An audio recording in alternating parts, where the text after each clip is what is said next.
SIT चौकशीत 3.5 कोटीचा वीज बिल घोटाळा निष्पन्न. सांगली महापालिका महावितरण अधिकाऱ्यांना क्लीन चिट.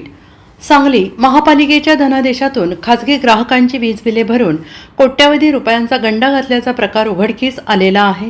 या प्रकरणी लोकायुक्तांच्या आदेशाने एसआयटी स्थापन करण्यात आली होती. एसआयटीने केलेल्या चौकशीत 3,54,30,330 रुपयांचा घोटाळा झाल्याचे निष्पन्न झाले.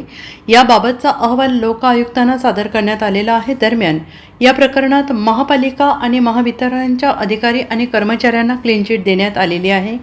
महावितरणकडील कंत्राटी कर्मचाऱ्यांनी बँक आणि एका पतसंस्थेशी संगनमत साधून महापालिकेने वीज बिलापोटी दिलेल्या धनादेशातून खाजगी ग्राहकांची बिले भरली होती आणि या ग्राहकांकडून कंत्राटी कर्मचाऱ्यांनी रोखीने बिल घेतले होते.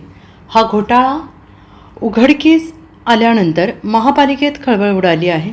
महापालिका विद्युत विभागाचे प्रमुख अमर चव्हाण यांनी पोलिसात तक्रार दाखल केली होती. त्यानंतर या प्रकरणाचा तपास आर्थिक गुन्हे शाखेकडे सोपवण्यात आला. या दरम्यान सामाजिक कार्यकर्ते विदा बर्वे, सतीश साखळकर, तानाजी रुईकर यांनी वीज बिल घोटाळ्याबाबत लोकायुक्तांकडे तक्रार केली.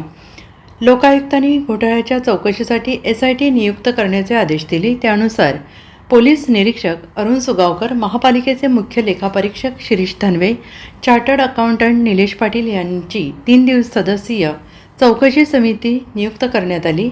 एसआयटीने महावितरणाचे अधीक्षक अभियंता बोकील, कार्यकारी अभियंता मेहता, महापालिकेचे अधिकाऱ्यांची बैठक घेऊन घोटाळ्याची माहिती घेतली. या प्रकरणातील संशयित ज्ञानेश्वर पाटील, दीपाली हत्तीकर, अनिल देसाई, चंद्रकांत जाधव, ज्योतिराम वडिंगे, किरण जगदाळे, नेमगोंडा पाटील यांची चौकशी करण्यात आली. या चौकशीत वीज बिलात 3,54,30,330 रुपयांचा अपहार झाल्याचे निष्पन्न झाले.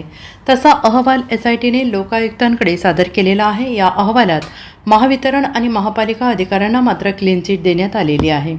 Bureau report, SBN Marathi, Sangli.